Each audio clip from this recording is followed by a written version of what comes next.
नवजागरण और प्रतिरोध के विविध स्वर। बहुजन नायक और नायिकाओं की श्रृंखला में हम चर्चा कर रहे थे आधुनिक भारत के निर्माता डॉक्टर BR अम्बेडकर के ऊपर। अपनी चर्चा को जारी रखते हुए आज उनके जीवन के सबसे अहम बिंदु के ऊपर हम चर्चा करेंगे, जो है धर्मांतरण। इसको लेकर अक्सर लोगों के बीच में कई सारी भ्रांतियां बनी रहती हैं और तरह तरह के सवाल जो लोग जानना चाहते हैं, उन सभी के ऊपर हम चर्चा करेंगे। जैसे कि आखिर डॉक्टर अम्बेडकर ने बौद्ध धर्म ही क्यों अपनाया, और जब उन्होंने 1936 में हिंदू धर्म छोड़ने की घोषणा कर दी थी तो फिर आखिर क्या वजह थी जो 20 साल बाद 1956 में उन्होंने धर्म परिवर्तन किया।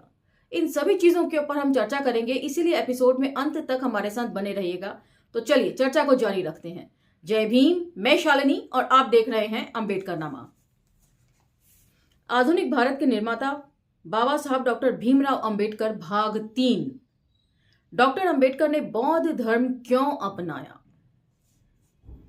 यह प्रश्न अक्सर लोगों की जिज्ञासा का विषय होता है कि आखिर हिंदू धर्म छोड़ने के बाद डॉक्टर BR अम्बेडकर ने बौद्ध धर्म ही क्यों अपनाया। इसके बारे में कई तरह के भ्रम हैं। इस संदर्भ में अक्सर ये प्रश्न भी पूछा जाता है कि आखिर उन्होंने हिंदू धर्म क्यों छोड़ा और ईसाई या मुस्लिम या सिख धर्म क्यों नहीं अपनाया। इन प्रश्नों का मुकम्मल जवाब डॉक्टर अम्बेडकर के लेख बुद्ध और उनके धर्म का भविष्य में मिलता है। इस लेख को नोट डाउन कर लीजिए। लेख में दोबारा बोल देती हूं, बुद्ध और उनके धर्म का भविष्य में मिलता है। इस लेख में उन्होंने बताया है कि क्यों बौद्ध धर्म उनकी नजर में श्रेष्ठ है और क्यों यह संपूर्ण मानव जाति के लिए कल्याणकारी है। मूल रूप से यह लेख अंग्रेजी में Buddha and the future of his religion नाम से कलकत्ता की महाबोधि सोसाइटी की मासिक पत्रिका में 1950 में प्रकाशित हुआ था। यह लेख doctor Baba Saheb Ambedkar writings and speeches के खंड 17 के भाग 2 में संकलित है। तो भाग 17 अपने आप में काफी महत्वपूर्ण है। पूरा जो अम्बेडकर वाङ्मय है उसमें सबसे महत्वपूर्ण जो है वो यही भाग है। यदि सारा राइटिंग्स मंगवाना संभव ना हो तो कम से कम भाग 17 का खंड 1 और 2 जरूर मंगवा लीजिए। इस लेख में उन्होंने विश्व में सर्वाधिक प्रचलित 4 धर्मों बौद्ध धर्म, हिंदू धर्म, ईसाई धर्म और इस्लाम की तुलना की है। वे इन चारों धर्मों को अपनी विभिन्न कसौटियों पर कसते हैं। तो अब जानेंगे कि आखिर वो विभिन्न कसौटियां क्या हैं। सबसे पहले वे इन चारों धर्मों के संस्थापकों, पैगंबरों और अवतारों की तुलना करते हैं। वे लिखते हैं कि ईसाई धर्म के संस्थापक ईसा मसीह खुद को ईश्वर का बेटा घोषित करते हैं और अनुयायियों से कहते हैं कि जो लोग ईश्वर के दरबार में प्रवेश करना चाहते हैं उन्हें उनको अर्थात ईसा मसीह को ईश्वर का बेटा स्वीकार करना होगा। इस्लाम के संस्थापक मोहम्मद खुद को खुदा का पैगंबर अर्थात संदेशवाहक घोषित करते हुए घोषणा करते हैं कि मुक्ति चाहने वालों को न केवल उन्हें खुदा का पैगंबर मानना होगा, बल्कि यह भी स्वीकार करना होगा कि वह अंतिम पैगंबर हैं। इसके बाद डॉक्टर अम्बेडकर हिंदू धर्म की बात करते हैं। हिंदू धर्म के बारे में वे कहते हैं कि इसके अवतारी पुरुष ने तो ईसा मसीह और मोहम्मद से भी आगे बढ़कर खुद को ईश्वर का अवतार यानी परम पिता परमेश्वर ही घोषित किया है। इन तीनों की तुलना गौतम बुद्ध से करते हुए डॉक्टर अम्बेडकर लिखते हैं कि उन्होंने यानी कि बुद्ध ने एक मानव के ही बेटे के तौर पर जन्म लिया, एक साधारण पुरुष रहने पर संतुष्ट रहे और वे एक साधारण व्यक्ति के रूप में अपने धर्म का प्रचार करते रहे। उन्होंने कभी किसी अलौकिक शक्ति का दावा नहीं किया और न ही किसी अलौकिक शक्ति को सिद्ध करने के लिए चमत्कार दिखाए।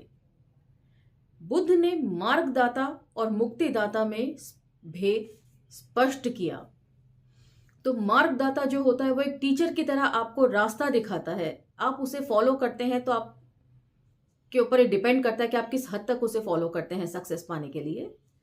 और मुक्तिदाता जो होता है वो आगे हम पढ़ेंगे।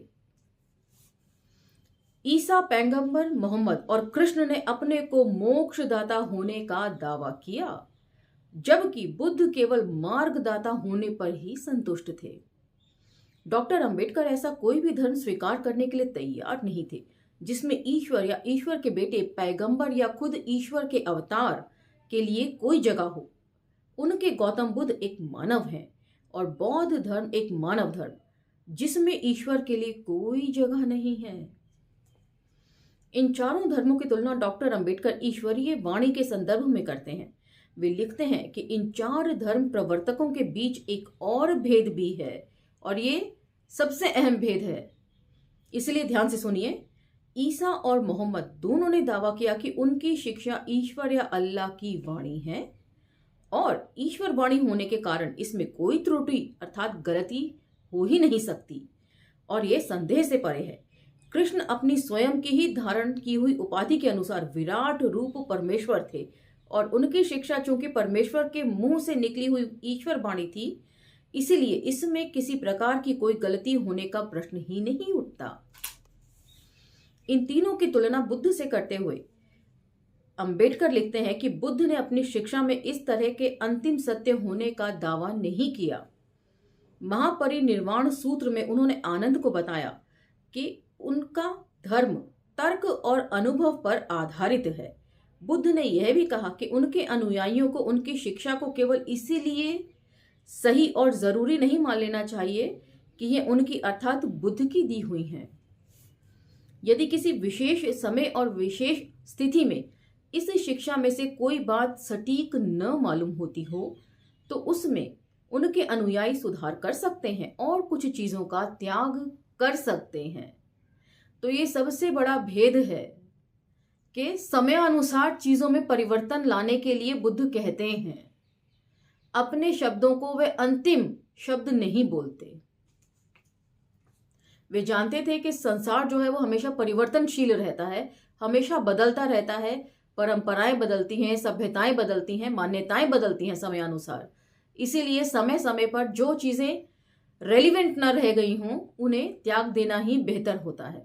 तो ये बेसिक डिफरेंस है इन चारों धर्मों के बीच में, मतलब बाकी के तीन धर्म और बौद्ध धर्म के बीच में।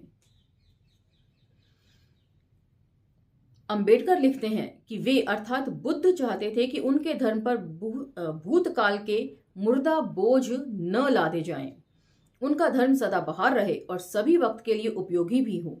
यही कारण था कि उन्होंने अपने अनुयायियों को जरूरत पड़ने पर धर्म को संवारने सुधारने की स्वतंत्रता दी। वे लिखते हैं कि किसी भी अन्य धर्म उपदेशक ने ऐसा करने का साहस नहीं दिखाया।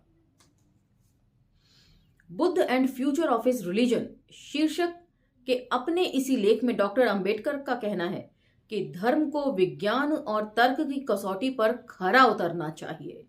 वे लिखते हैं कि धर्म को यदि वास्तव में कार्य करना है तो उसे बुद्धि या तर्क पर आधारित होना चाहिए, जिसका दूसरा नाम विज्ञान है। तो यहां पर एक बात बहुत अच्छी है कि जरूरी नहीं जो विज्ञान पढ़ता हो वह वैज्ञानिक सोच भी रखता हो। कम से कम हमारे देश में तो विज्ञान पढ़ने वाले सबसे ज्यादा अंधविश्वासी लोग हैं और बिना विज्ञान का छात्र यानी कि साइंस का स्टूडेंट हुए बगैर भी कोई वैज्ञानिक दृष्टिकोण, वैज्ञानिक सोच रख सकता है, साइंटिफिक तरीके से सोच विचार सकता है। उसे बुद्धि या तर्क पर आधारित होना चाहिए, जिसका दूसरा नाम विज्ञान है।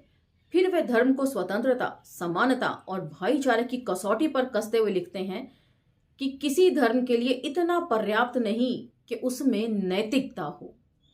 उसे नैतिकता को जीवन के मूलभूत सिद्धांतों स्वतंत्रता, समानता और भ्रातृत्व को मानना चाहिए। तो नैतिकताएं भी बदलती रहती हैं। लोग अपने हिसाब से अपने फायदे के लिए किए गए कार्यों को नैतिक मान सकते हैं, जबकि दूसरे की नजर में हो सकता है वो अनैतिक काम हो। तो इसलिए नैतिकता होना ही सब कुछ नहीं है, उसमें समानता, स्वतंत्रता और भाईचारे की कसौटी पर भी उसे खरा उतरना जरूरी है। इन तुलनाओं के बाद डॉक्टर अंबेडकर बुद्ध की उन अन्य विशेषताओं को रेखांकित करते हैं जिसके चलते उन्हें बौद्ध धर्म अन्य धर्मों से श्रेष्ठ लगा। वे लिखते हैं कि यह तमाम बातें शायद बहुत आश्चर्यजनक प्रतीत हों। ये इसलिए कि जिन लोगों ने बुद्ध के संबंध में लिखा है उनमें से एक बड़ी संख्या ने यह सिद्ध करने पर जोर लगाया है कि बुद्ध ने केवल एक ही बात की शिक्षा दी है और वह है अहिंसा। वे लिखते हैं कि ऐसा मानना बहुत बड़ी गलती है। वे आगे लिखते हैं कि ये सच है कि बुद्ध ने अहिंसा की शिक्षा दी। मैं इसके महत्व को कम नहीं करना चाहता, क्योंकि ये एक ऐसा महान सिद्धांत है कि यदि संसार इस पर आचरण नहीं करता तो उसे बचाया नहीं जा सकेगा। मैं जिस बात पर बल देना चाहता हूं वह यह है कि बुद्ध ने अहिंसा के साथ ही समानता की शिक्षा भी दी। तो बुद्ध ने सिर्फ अहिंसा की शिक्षा ही नहीं दी, बल्कि समानता को भी समान रूप से ही उन्होंने रेखांकित किया है। न केवल पुरुष और पुरुष के बीच समानता, बल्कि पुरुष और स्त्री के बीच भी समानता की शिक्षा दी। समानता को अंबेडकर किसी धर्म का सबसे मूलभूत सिद्धांत मानते थे। वे लिखते हैं कि हिंदू धर्म का असली सिद्धांत असमानता है। चातुर्वर्ण्य का सिद्धांत इस असमानता के सिद्धांत का ठोस और जीता जागता साकार रूप है। बुद्ध चातुर्वर्ण्य के कट्टर विरोधी थे। उन्होंने न केवल इसके विरुद्ध प्रचार किया और इसके विरुद्ध लड़ाई लड़ी, बल्कि इसको जड़ से उखाड़ने के लिए सब कुछ किया। तो एक बार फिर मेंशन कर देती हूँ कि कमेंट सेक्शन में अक्सर लोग बहस पर उतारू हो जाते हैं कि उस समय तो ये वर्ण व्यवस्था थी ही नहीं, ब्राह्मणवाद था ही नहीं, जबकि डॉक्टर अंबेडकर ने अपनी राइटिंग्स में हर चीज को अच्छी तरीके से मेंशन किया है और एक बार फिर इस लेख में वे इसी चीज को मेंशन कर रहे हैं। तो बहस करने से पहले डॉक्टर अंबेडकर जितने विद्वान तो आप नहीं हो सकते, मैं भी नहीं हूं, लेकिन कम से कम उनकी राइटिंग्स को पढ़ लीजिए या अपने स्वतंत्र शोध के जरिए बहस पर उतरिए, व्हाट्सएप यूनिवर्सिटी के ज्ञान के साथ नहीं। हिंदू धर्म के अनुसार न शूद्र और न नारी धर्म के उपदेशक हो सकते थे, न ही वह संन्यास ले सकते थे और न ईश्वर तक पहुंच सकते थे। तो मतलब शूद्र और नारी को हर तरह के अधिकारों से वंचित रखा गया है हिंदू धर्म में।